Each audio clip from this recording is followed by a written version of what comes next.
The information provided is for educational purposes and is not intended to diagnose or treat any conditions. The lifestyle interventions discussed should not be used as a substitute for conventional medical therapy.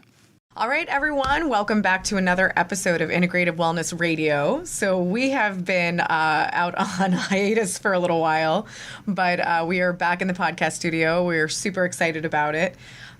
We have been doing a lot of different types of speaking engagements lately, and we actually just came back from a big conference that we attended, but then also a speaking engagement that we gave about brain health. And today it's all about how your brain can't poop.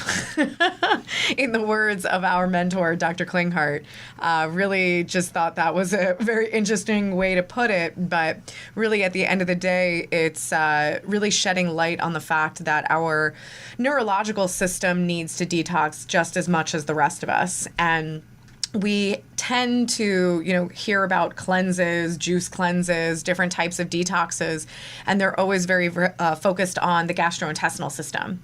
And we don't always know how, or even the fact that our neurological system might need a little bit of support when it comes to detoxification. So we want to kind of give you guys the laundry list of what does that even look like? If your neurological system is potentially stressed from toxicity of any sort, what does that look like? And I think for Dr. Nick and I, it looked different in our own experience. So I know for me, I definitely was struggling with brain fog, definitely started to notice memory, especially short-term memory wasn't at its best. But I think the biggest thing that I didn't necessarily correlate for a long time was the fact that I was waking up with low-grade headaches. And of course, the nature of what we do and who we are. I was like, is there mold in the house? We have all these air purifiers. I was like, is it the pillow? Is it the bed?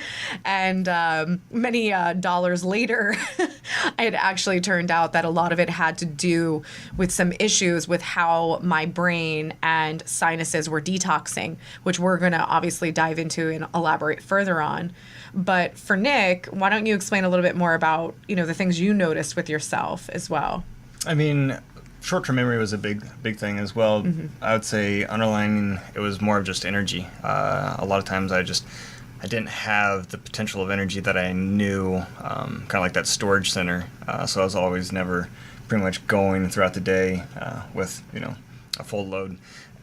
But on the other side of things, I don't want to contribute 100% to my happiness and joy. Mm-hmm. But it was like when your brain's on fire and inflamed, it was definitely affecting, I guess, my level of joy as well. Yes, it was. I was a little moody, definitely. I was a little moody.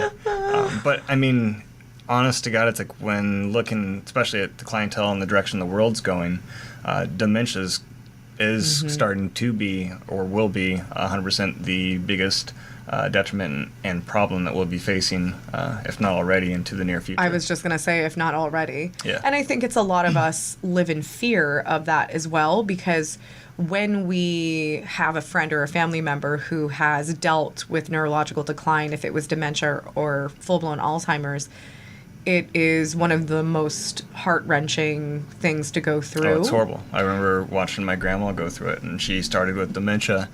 And, it was just, some brain fog, and we ended up moving her right across the street because mm-hmm. she couldn't be trusted. She'd walk around. She couldn't be trusted. Well, she couldn't, because eventually we had to take her keys away. And, if anybody's gone through that, oh, my God, that's a horrible process, because that's pretty much like taking somebody's independence. Yeah. But, I mean, she literally drove up 5 blocks from Iowa to the mm-hmm. local little town store, and then she didn't know how to get back home. Yeah, and she went to that store how many times in her life? Oh, it's insane. So. Yeah. So, and I feel like, every case is obviously very different, but in a lot of the patients that we've worked with that have family members that have dealt with dementia and Alzheimer's, it happens fast.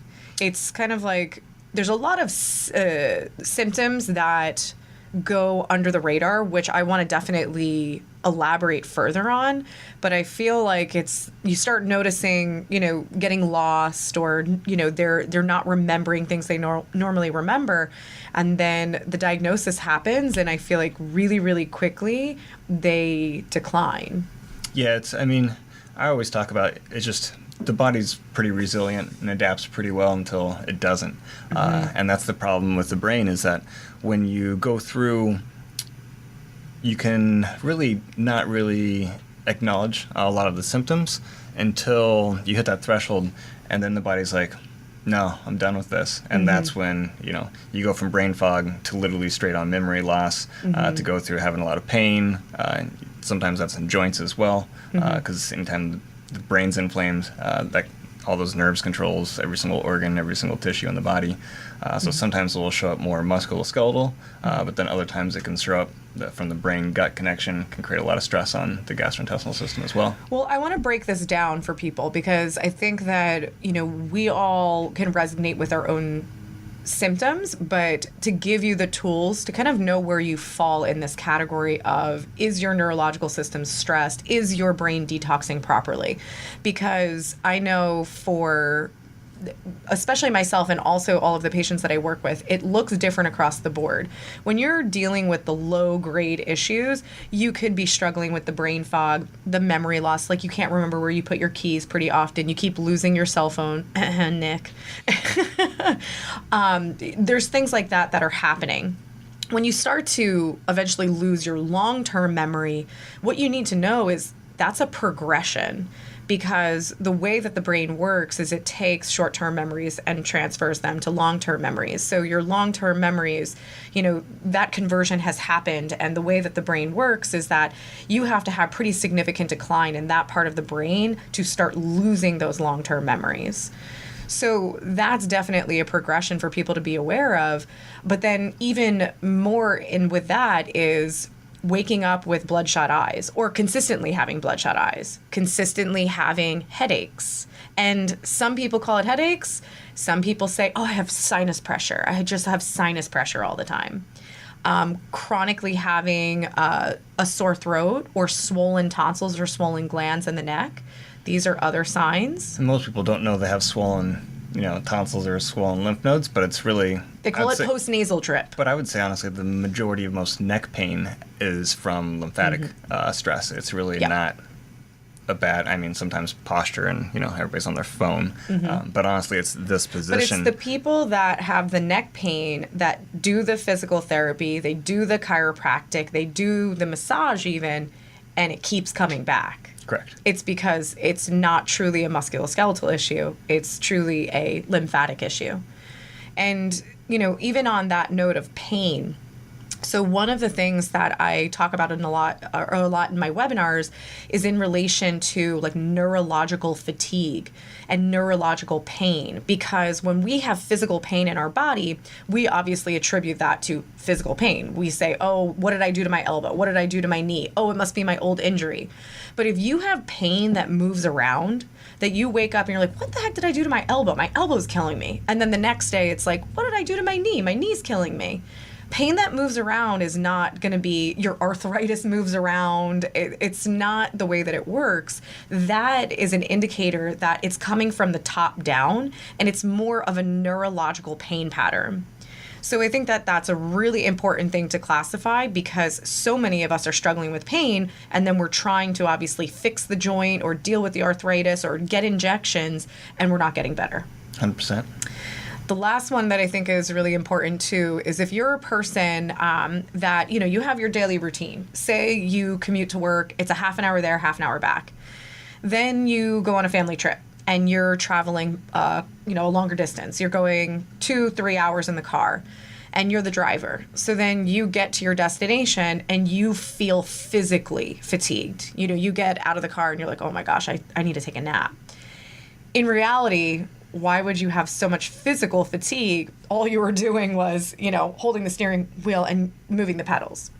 So the important thing to understand with that is if you start dabbling outside of the pathways that are really strong that you do on a day-to-day basis, and you do that extended drive, that fatigue that you feel is actually a neurological fatigue. Yeah, because, your brain's processing a lot of things moving very, very fast, which is going to use up a lot of energy. Exactly. And the example that I give to people a lot to understand this is when you have this neurological fatigue, it's actually classified as your neurons are very close to threshold. So the easiest way to explain this is that if I was to walk into a room and slam a book on the table, most people in that room are going to jump. But it comes to the point that if I walk into the room and I drop a pencil on the table, everybody jumps. So it's like you're easily startled or you're close to threshold. So that's like a good comparison to understand of like what could be happening with the neurons.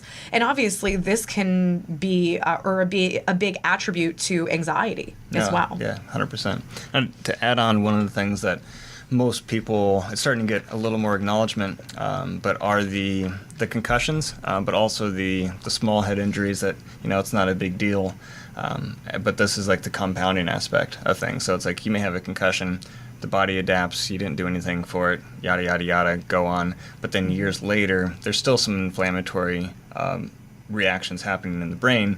And if your brain's quote unquote can't poop, can't detox, that kind of just hinders there. And then you have all the other stresses of life that kind of just builds up above that. And then finally one day the body says enough is enough. Well, I think it's important to understand what is causing the issues with how well the brain can detox. And definitely the brain injury or the head injury is, if it's a full-blown concussion or if it's something more minor, which now, like you said, they're actually acknowledging as being problematic, these things can create scar tissue. It can create adhesions in like the dura, which is a lining pretty much between your skull and your brain. It can also move cranial bones because your skull is not one piece. It's actually a bunch of small bones. It can move those cranial bones, which compromises how well the blood is flowing, as well as how well the cerebral spinal fluid around the brain is flowing. So that is one of the contributing factors to why the brain becomes compromised with how well that it's detoxing. And then there's all of the other surrounding structures. So big one is sinuses. Like, how many people have sinus issues? Right now, I'd say pretty much everybody comes in the door. It's crazy. But I feel like for you, too, you, like, getting to know you back in the day, you didn't necessarily ever say anything about having sinus issues, but you had chronic nosebleeds. Mm-hmm. So for me, I've actually really never had a nosebleed, but I had a lot of congestion. But again, it came and went. So when things come and go, we tend to just like sweep it under the rug and be like, oh, it's no big deal.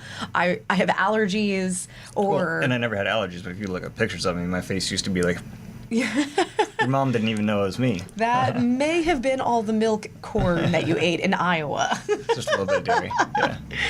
So, but really, at the end of the day, when you think about the anatomy of the brain, or you think about the anatomy of the head and neck, the brain is up top. And what people don't always realize about sinuses, we all think about breathing. So we think about the frontal sinuses. But you actually have sinuses that run throughout your brain and throughout the skull in order to act as a mechanism for the cerebral spinal fluid flow to move around the brain. And your cerebral spinal fluid, to keep it super simple, is it just brings nutrients to your brain. So, and it also moves toxicity away from the brain.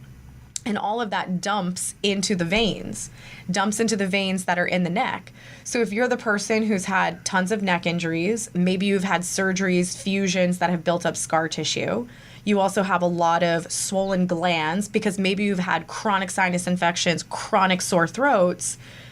You're going to have some issues with how well all of this can drain.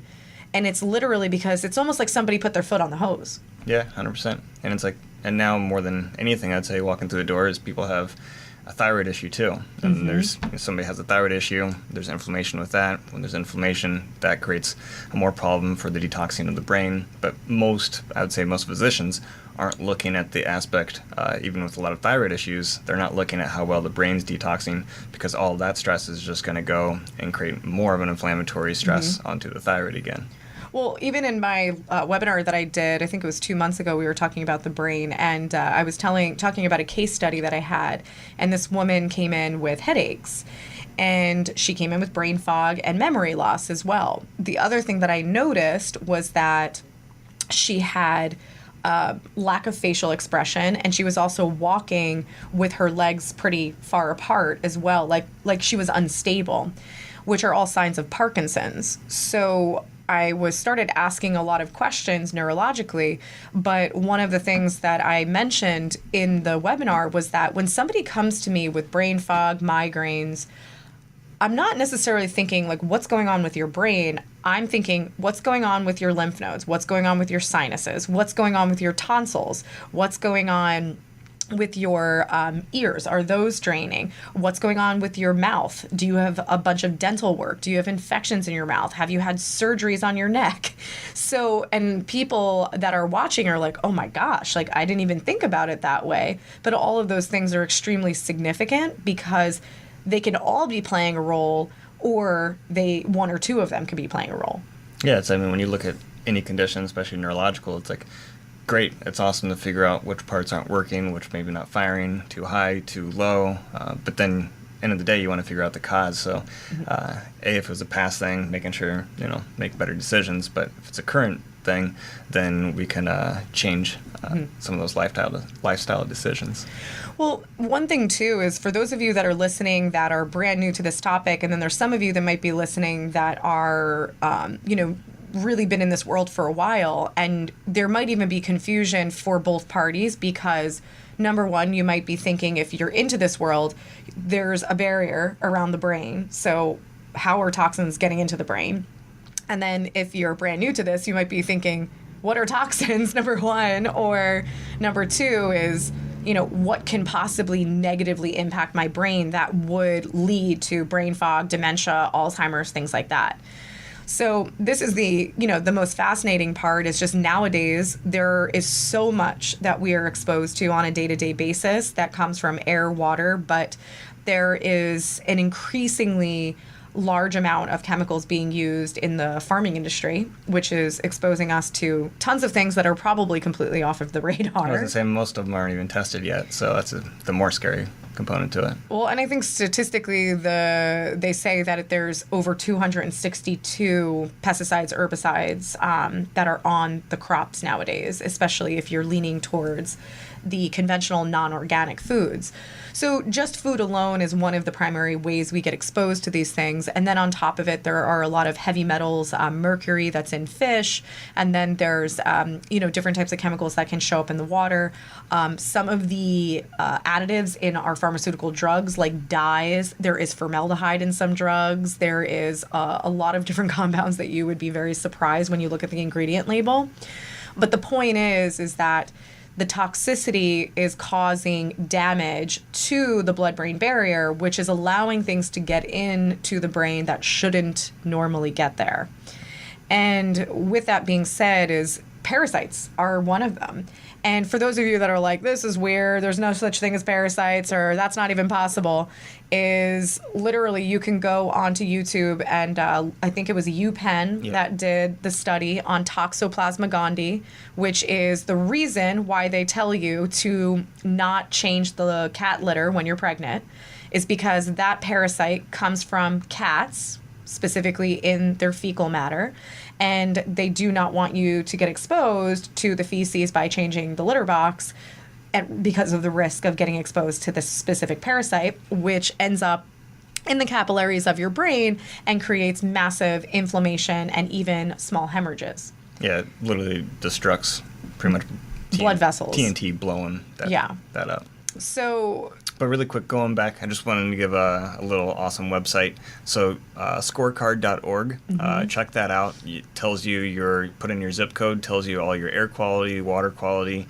But for the toxins, it also gives the companies that are pretty much polluting your area the most. So it's pretty awesome. And it also, it reveals the Superfund sites. So for those of you that don't know what that is. Jersey wins! Yeah. So Superfund sites are sites that there is nuclear waste that the government has actually set in place a cleanup. And most states that are a lot larger than New Jersey have anywhere between 3, 4, 5 Superfund sites. In small little New Jersey, we have 126 Superfund sites. So we are practically glowing from the inside out here. And part of it is nuclear waste that is in most of the areas polluting the soil and the water. So if you live in Jersey, Detox your brain, detox your body. We might be mutants here. I don't really know. We might actually be resistant to all of it. But the point is that for those of you that are not necessarily in this world and thinking that toxins, you are not affected by them, we're all affected by them. And the point is it's not about you being on a detox for the rest of your life, but you have to have tools to know how to create resiliency in your body again, because in our practice especially, we used to be all about, detox, kill the bad stuff, get rid of the parasites, get rid of the bad organisms. And then what we realized is that if you're just constantly on this like killing spree, detox spree, you're only going to get so far, but you're also going to find that as soon as you derail from taking your supplements and being on your restrictive diet, that you go backwards.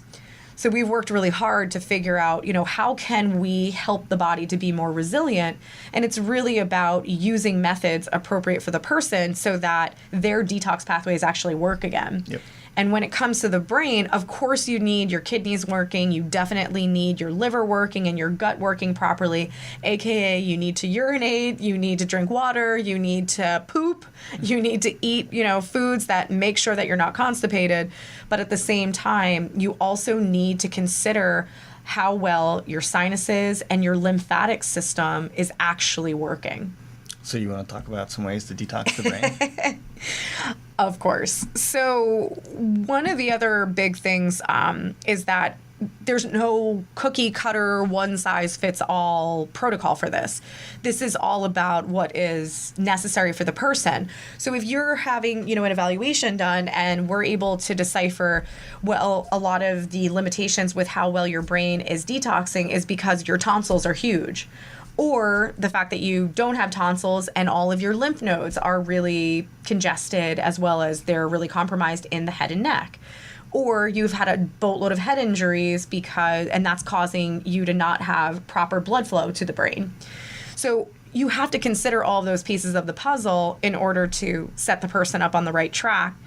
And then another big one too is, kind of reverting back really quick to the toxicity, is that if you have a boatload of metal in your mouth and it's really, really, really, really old, because the common pushback that I get is, oh, do you have silver fillings in your teeth, or do you have other types of metals in your mouth? And they're like, yeah, but they've been there forever. I'm like, well, that's more controversial, because the longer they're there, the more likely they are to crack, leach, detach from your tooth. So the longer those silver fillings are in there, the more likely they are to leach the mercury into the neurological system. And that's really just based off of the close proximity of the brain. Well, and mercury is one of the metals that are a weird metal. It's not usually solid, especially in the body, 98.6 degrees. It's going to turn into more of a liquid or a gas. So it's, especially when detoxing, it's one of those probably harder to get out because it's always moving around the body. I don't even know if I told you this. So just, I think it was, 3 weeks ago now, we have a patient who moved to California, and she sought out seeing a dentist, and the dentist marketed themselves as being more like a natural, holistic dentist. So as my patient went, she said, I can't do fluoride and I can't do a lot of these different compounds. So the woman wasn't understanding why, so the dentist wanted to speak to me in regards to her allergies and whatnot. So as I spoke to this woman, I was just explaining this patient's case and why she needed to avoid some of those specific compounds. And she's like, well, I think at this point it's going to make sense for her to go to a different practice, because I don't do the silver fillings, I only do the white fillings. But the fillings that I use in my practice, which are very common in most practices, are the white fillings that time release fluoride over their lifetime. I've never heard that before. And I was like, excuse me? So I had no idea that the white fillings time release fluoride over literally the lifetime that they're in your mouth. So, did she say why? Because it helps your tooth. I know that's a whole nother topic in itself. But the thing about fluoride is, of course, it serves its purpose in small doses.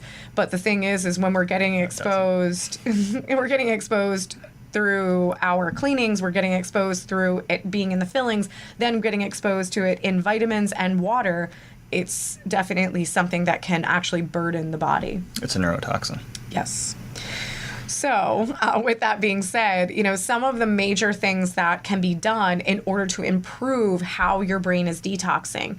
So, number one of the easiest, best things that you can start doing literally tonight is you can actually lift your bed 3 inches at the headboard side.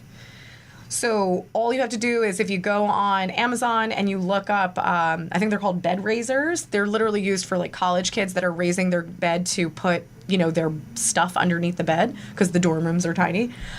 You can get the 3-inch one and literally put it on the headboard side.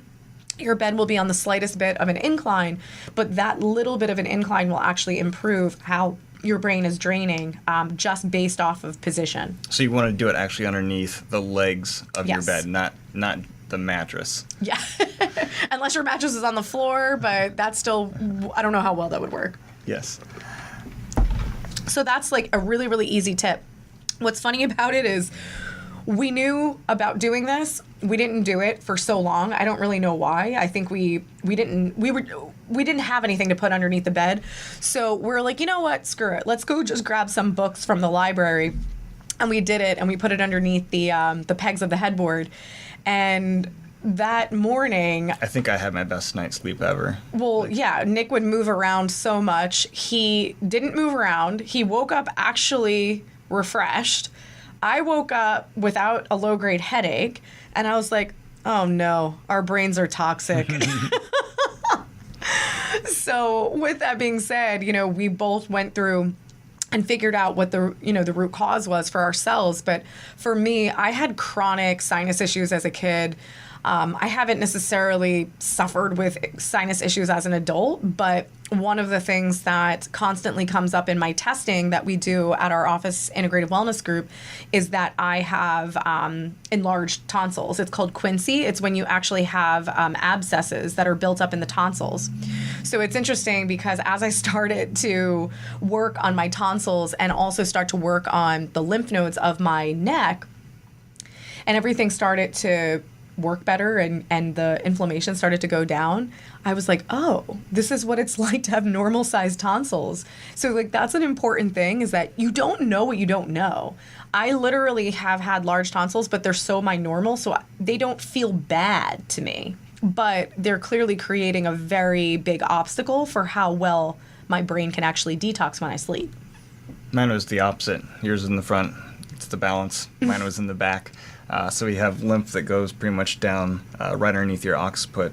A lot of times if you kind of like squeeze there, one side will be kind of like boggy and mushy, which is good. The other side could be really hard. Sometimes both sides are hard. Then you're just screwed. Just kidding. There's a lot you can do. But with me, a couple of my concussions were all on that left side. So when I was like doing this, I was like, oh crap, like this is crazy hard over here. And the right side was like, felt really good. Mm-hmm. So doing a lot of physical work to kind of break up those adhesions, get everything flowing. We had sound wave at the office, so I was utilizing that, and then some creams to really help. And very nice.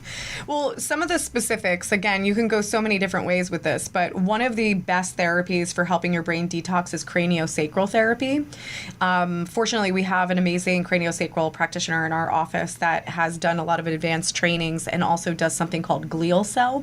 So the lymphatic system of the brain is actually the primary part that detoxes your brain. So it's important to know, too, is that your glial cells are a big part. They're the immune system of your brain. So when somebody has a glioblastoma, which is a type of brain tumor in the glial cells, that is a sign that there is some type of infection or toxicity that is in the brain that is so abundant that it has allowed for a tumor to develop. So I think that's a very important thing to take away, is that this lymphatic system is working really, really hard in some people, which is what puts us at risk for those types of brain tumors. But the glial cell craniosacral therapy is something that is amazing for helping with that type of detoxification. And at the same time, it's also promoting more blood flow, more cerebral spinal fluid flow to the area. And it puts your nervous system into that like fight or flight to a parasympathetic state. So to calm everything really down. Relaxed and allows the body to go into healing at the same time. Exactly.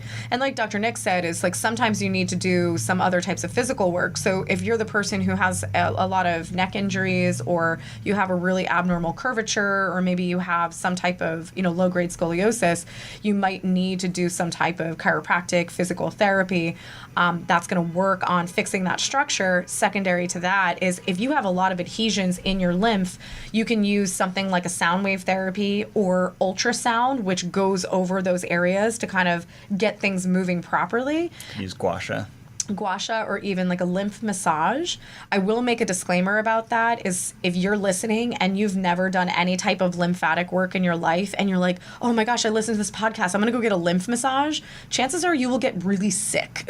You just need to make sure you're taking some supplements, you have some binders. You definitely have to kind of know what you're doing, because you can stir a lot up really fast, and you just have to make sure your body has the ability to get rid of it. So for us, when we were going through our own like brain detox, we were, we lifted the bed. We made sure we were taking different types of supplements in the family of like chlorella and charcoal, so green clay. These are things that will purify your blood, bind the toxins that are being detoxed, and then also making sure that your sinuses are working and there's not inflammation there, and also make sure you're supporting your oral health. So something like oil pulling and a good quality nasal spray can all support these different areas. But again, everybody's super, super different with what they need. And all of these things can be customized if you actually have the right testing to decipher what your body needs overall. One of my favorite things for detoxing the brain is infrared saunas, because really infrared, it's completely different than the regular sauna. You walk into the regular sauna and just the air is so hot. So infrared, like the sun, doesn't heat up the air, heats up objects. So with that, just like the typical, like when you get an infection, your body raises the internal temperature. It does that to help kind of burn and fight off infections. At the same time, anytime something heats up, it expands. So that's the awesome part, because literally the brain's one of the hardest things to affect. So while being in that infrared sauna, you have more blood flow because all your blood vessels are expanding, but not just the arteries, the veins. We talked about, trying to get everything out. That's one of the biggest problems. So as your venous system expands, then allows just, that highway goes from 2 lanes to 4 lanes, and we can really get things moving. Yeah, for sure. So the biggest thing to take away is Can I do some more hacks? Oh, okay. You go for it, Carruthers. So I would say before wrapping it up, some things that are just beneficial for everybody is, we talked about raising the bed. There's some more things that you can do in that bedroom. Because when it comes to detoxing the brain as well as healing, sleep is the most important. And it doesn't matter if you get, honestly, like 6 hours, 8 hours. If your body and your brain can't use that sleep, then, it was kind of pointless. You just wasted 6 to 8 hours. So with that, the big thing when your body's detoxing at night is through the production of melatonin within the pineal gland. So you, right in the middle of your head, you have the small little glands called your pineal gland. When you get into that deep sleep at night, when your brain really slows down, it's going to release melatonin. Melatonin is like the biggest, strongest detoxing agent in the world. But there's a couple things that will stop your production of melatonin and the pineal gland from doing that. So the first and foremost is light. So if there's any light production in your room, pineal gland's not going to do it because it works through your circadian system. So sun up, sun down, it's working with that. So any light that's affecting going through the eyes is going to pretty much tell your pineal gland, there's sunshine, we're not going to sleep, we're not going to produce melatonin. Other things that will do that is TV, is computer work, all the iPad, Kindle. Yep, that's all light. So if you're doing that up till you go to bed, you're going to not have good quality sleep, and the pineal gland's not going to produce melatonin. And the big thing with the melatonin production from the pineal gland is it will actually shrink your brain up to around, studies show different numbers, but anywhere from 40 to 60%, your brain's going to shrink. And why that's so vital is because, kind of talking about that highway going from 2 lanes to 4 lanes, the more production of that melatonin, the more your brain's going to shrink. So then we can go up to an 8-lane highway, so we can really get the brain and all the detoxification processes working. Yeah. And then, but the other thing is, like, your brain could be doing that, but then you're going to fight gravity. So if your bed's not raised, then great, everything's moving, but it's not moving very fast because you're laying flat. So then you can just kind of hack that a little more, raise your bed up, so then everything's just rolling down nice and fast. So those would be, like, situational beneficial for everybody. Yeah, I think that that's a huge problem right now, is how many people are using these different devices. And I know how convenient it is as a Kindle, opposed to having the physical book, because it's small and, you have various books on it. But there is definitely a downside to this very, very techie world that we live in. And it's partly because of the use at night and affecting melatonin production. But then at the same time, we're kind of revving up our bodies in negative ways because of all of the constant radiation that's coming off of the devices as well. So it's like, we use our phones as alarm clocks, but just throw it on airplane mode. Yeah. And a lot of times, our Wi-Fi router's in the next room, and so that's hitting us. So just before we go to bed, just unplug it, simple things you can do. Yeah. And it's interesting, too, because we're usually resistant to these ideas about radiation because we can't see it. We can't really see what it's doing to the system. But just even a simple tidbit is that they did an experiment on 2 different petri dishes of mold. And what they found is that the petri dish in our regular environment, aka Wi-Fi soup, is what I call it. It actually multiplied by 600% in 1 week in comparison to the petri dish that was isolated from all of our Wi-Fi and cell phones, etc. And they have a lot of things even on YouTube of the new smart meters, which are all digital ways to measure the gas being used in our homes, and how all the plants around that smart meter die. So it's important. Well, they know it's affecting our, cognitive ability, because not America, but France, every single school that's being built in France now is landline. There's no dial-up. Yep. So it's all landline. So I mean, the information's out there. It's just that, we like everything so easy, but easy isn't always beautiful. Yeah. And of course, we run our business on technology, so we get it more than anybody else, but it's definitely trying to give our bodies a break. And I think the perfect time to give our bodies a break is when we sleep. So, and, there are some people that say, I have to fall asleep with background noise. By the way, that's a neurological issue. That means there's massive imbalance going on neurologically. But I think overall, the biggest thing for you to take away is that you don't have to live in fear of developing, memory loss, dementia, Alzheimer's, or anything even in between. Take the signs that, if you're really foggy, you're having terrible word recollection, and you're really struggling with your memory, do something about it sooner so that you don't have to, just allow your body to progress and deteriorate. I have people that are, in their late 20s and 30 or early 30s, and they're just like, oh, my memory's shot.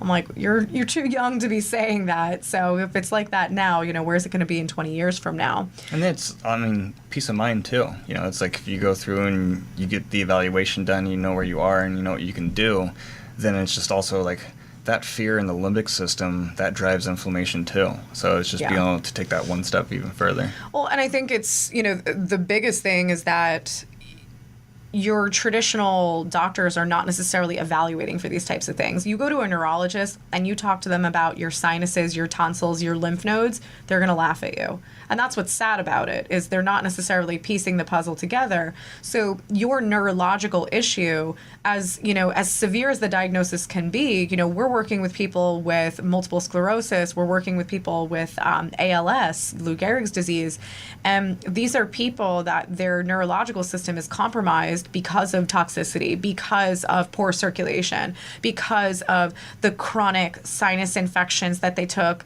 tons and tons of antibiotics for, which then further, created other problems in their gut. So it becomes a pretty significant snowball effect. but you do really need to know that there are integrative practitioners out there that are going to look at the big picture and give you solutions. And it's not necessarily just about, living in fear of developing that more serious neurological condition down the line. And if you have been diagnosed, knowing that there are options out there that are going to help you. Yeah, if there's an effect, there's a cause. You just got to dig and figure it out. Of course. So thank you guys for being with us as we just get back into our podcast moving forward. So we're actually going to be talking more about melatonin and how you can actually detox your neurological system very effectively with melatonin. So keep your eyes peeled for that next podcast. And I thank you guys for being with me. If you want to hop on a strategy call to learn a little bit more about what we do at Integrative Wellness Group, definitely check us out at integrativewellnessgroup.com.